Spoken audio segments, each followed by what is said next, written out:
Today they will gonna discuss what is the organization and management of learner-centered classroom.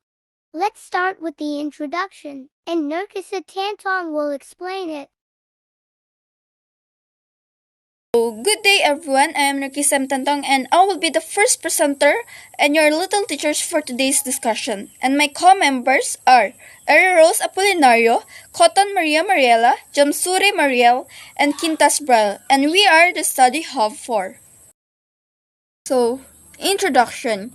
As a future teacher, we are dedicated to become proficient, productive, responsible educators in an increasingly complex and challenging world. We do not just instruct, assess, and guide our students, but are challenged to serve as effective classroom manager to our students toward quality learning. So, the quality of the learning directly reflects our management of the class. So, the teacher's action pose a great impact inside the classroom. The classroom management make up the size of the teacher's task, and there is no shortcut to class management. So, it is either you will be successful or fail in dealing with your students. So, forms of learner-centered classroom organization, procedures, and physical structure. So, physical setup is one of the most important components in teaching. It reflects your teaching style and it also reflects you. How we design our classroom has an impact on the way our students think clearly. So, conducive learning environments promote effective teaching and learning.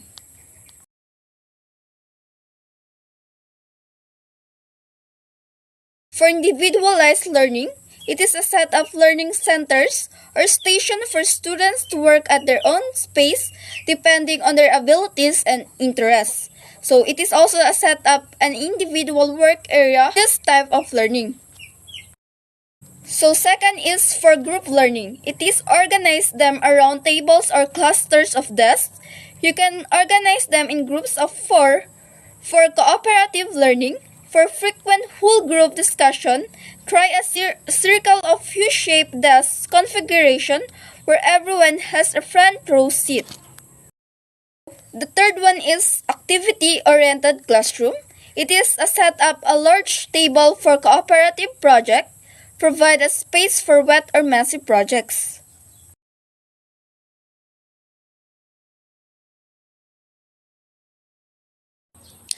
Classroom routines and procedures. Establishing routines is not that difficult for teachers who are strict and non-negotiating. Establishing a routine send a message to the students that they should cooperate in maintaining order in the classroom. So according to Erlinda Di Serrano and Ana Ruby M. Paez, classroom events that can be routinized are the following. So first, getting the attention of students to respond to a particular question, reaction, or etc.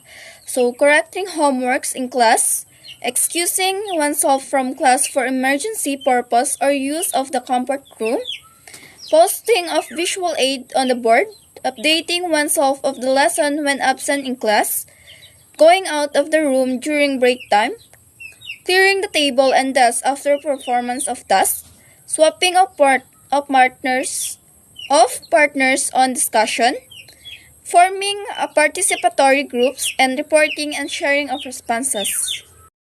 So, benefits of routines. So, the following are the reasons why faithful observance of routines is highly beneficial. First, routine procedures help in freeing the minds of teachers to think about other matters in teaching.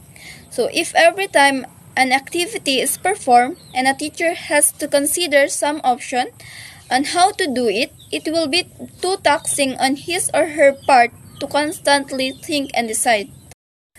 Second, establishing routines on how to collect assignments or distributing materials enables the teachers to focus more in his or her lesson planning. Third, in the execution of lessons, a teacher who has routines for calling on students is relieving himself or herself of the burden of worrying about whom to call next, thus allowing more time to focus on what are being shared by the students. So, It is easier for the students to predict their teacher's next move, and armed with such knowledge, they can concentrate and learn more. Stability is assured especially for the new students who are unfamiliar with the class rules. 6. Reduces anxiety on the part of the students who do not know to get involved in the different class activities. Wow, that was fantastic and explained Thank you, well, Narkisa Tantong, for your wonderful report. So now we will proceed to the next reporter. Arairos Apollinaria will explain the next part.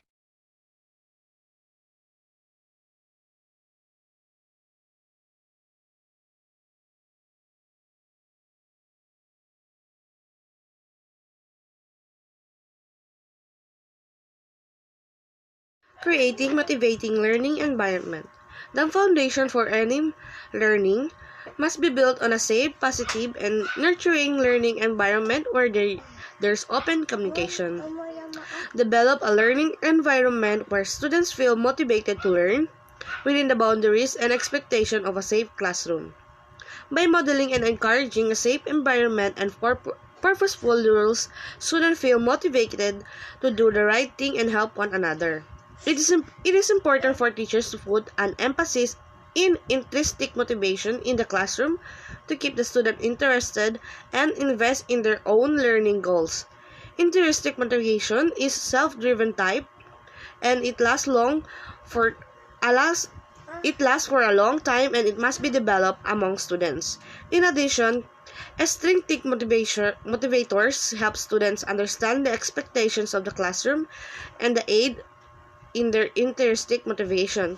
These kind of motivators include praise, positive reinforcements, and rewards for exceptional behavior. 5 effective ways to get your student excited about learning. Number 1. Encourage the students. Students look to the teachers for approval and positive reinforcement and most likely to be enthusiastic about learning if they feel their work is recognized and valued. Encourage open communication. Praise your student often. Recognize them for their contribution. If your classroom is friendly, where students feel respected, they will be more eager to learn. Number 2. Get them involved. One way to encourage students to be involved in the classroom is teaching them to be responsible. Make participating fun by giving each student a job to do. Giving students a sense of ownership allows them to feel accomplished and encourages active participation in class. Number 3. Offer incentives. Setting expectations and making reasonable demands encourage students to participate. But sometimes, students need an extra push in the right direction. Reward gives students a sense of accomplishment and encourage them to work with a goal in mind. Number 4. Get creative. Avoid monotony by changing around the structure of your class. Teach through games and discussion instead of lectures. Encourage students to debate and enrich the subject matter with visual aids like colorful child diagrams and videos. Create a warm and stimulating environment. Number 5 is to draw connections to real life. Showing your students that the subject matter is used every day by real people, giving it new importance. If they see how it applies to them, they may be motivated to learn attentively. Wow, so that was it for Reporter Arairos. So we will now proceed to next reporter, Maria Mariela Cotton.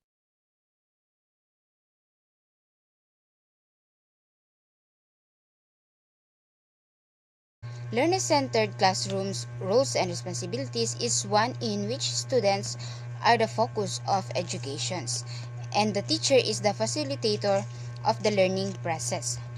Student-centered classroom changes in the roles and responsibilities of learners and instructors in the delivery of instructional strategies.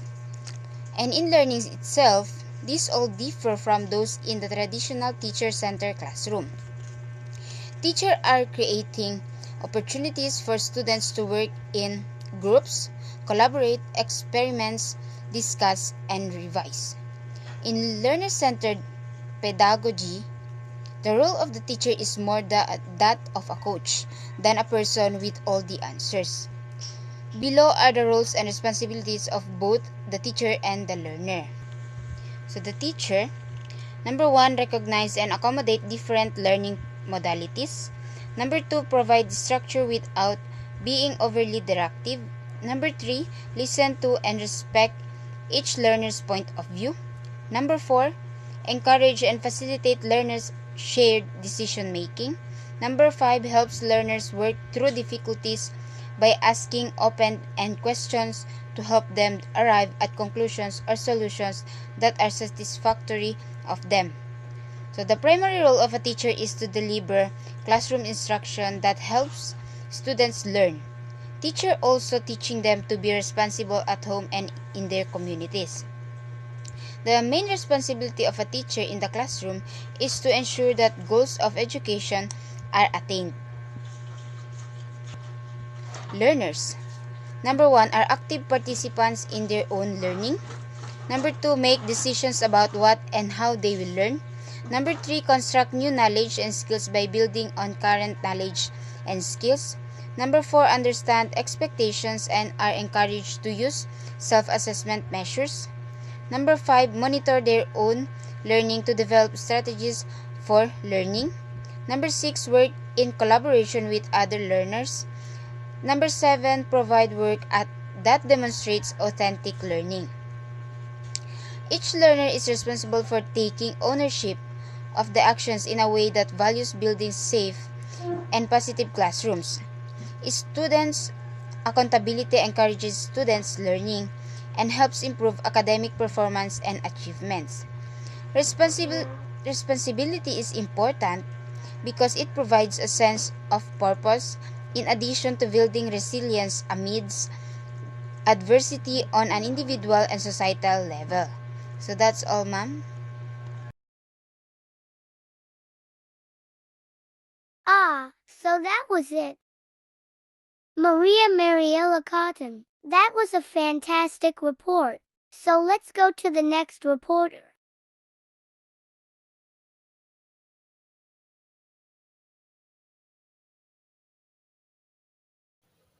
The rules of discipline in learner-centered classroom. Number one, collaborative class norms. So, always starts with the basic. Every class should have a short list of class rules or norms that develop together positively paced. So, developing this list as a group allows students to see the why behind the rules and buy in the how they are enforced. Create 3 to 5 rules that tell everyone what they should do or not what they shouldn't do. So the teacher's job is to facilitate the development of the list and develop it yourself. Work on how you rephrase and narrow these rules. Number two is logical consequences. So are disciplinary actions that are intended to teach students to make better behavior choices rather than to punish them. One of the best ways to teach students the hows and whys of good decisions rather than making them feel sorry for making bad choice. Why do logical consequences work so well? So when the consequence is related, reasonable, and delivered respectfully, the student is able to make the connections with their own behavior and is less likely to resist or deny responsibility. The goal of logical consequences is to help students develop internal understanding, self-control, and a desire to follow the rules. Uh, Logical consequences are respectful of the child's dignity, while punishing often calls upon an element of shame. Make sure that your consequences are connected to the misbehavior Students don't learn from consequences that feel spiteful or unpredictable. So therefore we have the three types of logical consequences. The number one is the timeout or take a break. Number two is you break it, you fix it. Number three is loss of privilege. So I'm gonna discuss it. What is it all about? So number one is the timeout or take a break. So is timeout or take a break is not a punishment. You are not banishing the child for misbehavior. Instead, you are asking them to take a few minutes to regain self-control and to think over what just occurred. Example, when students make a derogatory remarks about another student's response to a question, you take a break and let the students realize what he or she just said. Number two is you break it, you fix it. Use this type of logical consequences when you see an opportunity for a student to solve a problem they caused. When something has been broken, feelings have been hurt or mess have made, whether accidentally or intentionally. The consequence is that the one responsible for the problem takes responsibility for fixing it. Example, one child accidentally knocks into another on the playground. She stops, apologizes, and offers to help the other child. Number three is the loss of privilege. So, loss of privilege use this type of logical consequences when a student does not follow expectations. Use this type of logical consequences when students defy tests or simply forget the rules. Example, a student speaks rudely to the teacher. So the teacher refuses to listen to her or him until she or he changes her tone of voice.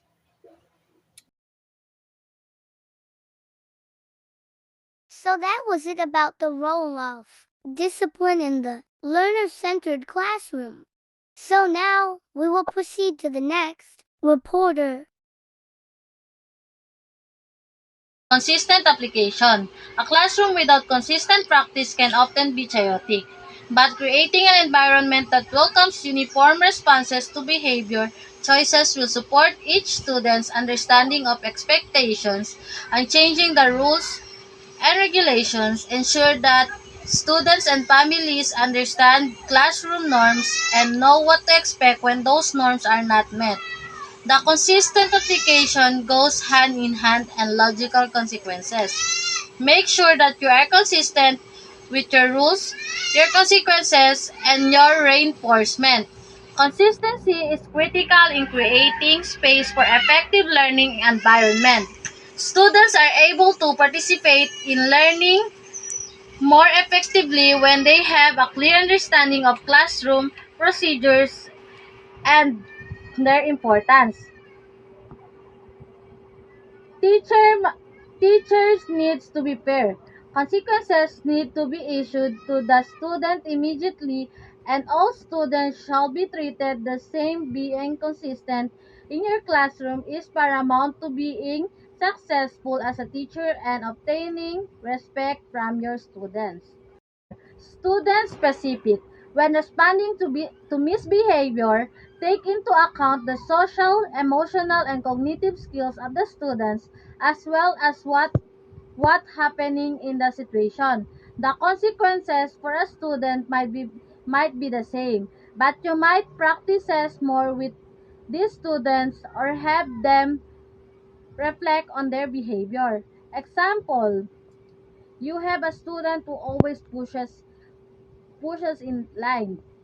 The student the student has an assigned line spot that has been working well, but the student still needs reminders to go to their line. You line up your class but forget to remind them. The student goes to a different spot and pushes in line. In these situations, tell the tell the student that the consequences remain the same, but apologize to them for not reminding them of their spots. Number 5, time for resolution. In your class, develop routines for resolving conflicts. This is not a skill that comes naturally to student or adult, so be prepared to guide and instruct. First think through, provide the space and time for this to occur. Some teachers build this into their morning meeting or closing meeting. Have a conflict resolution process for disagreements between students. The process should focus on communicating clearly, finding agreeable solutions, and make a plan to move forward. Number 6, calm spaces. What happens when students is struggling to control their emotions or behavior? Do they have a place they can go in our classroom process, or they can go through? Lots of classroom have a take a take a break spots. This can just reinforce the behaviors. Implementing a process for you to take a break spot and teaching it are more essentials that what the space looks like. Students could even complete the process at their desk, and this may work better. For older students, it includes a simple process that students use that focuses on self-regulation and coping skills.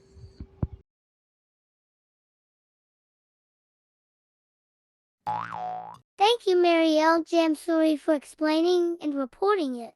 Now let's tackle about the summary or conclusion. Classroom management refers to actions that an instructor takes to create and maintain a learning environment that is conducive to successful instruction. These action includes decision about structures, organizations, and course activities that support student by managing their expectation and behavior. In conclusion, classroom management is beneficial to the success of the students. What they learn and how do you learn lies in the balance. If effective classroom management is not in effect, making sure that you state rules clearly and I'm going through procedure daily helps minimize disruption and chaos. Setting reward system thought focus on both effort and success encourages student to follow rules and promotes self-regulation to help them to make better choices and be more productive. These are the references.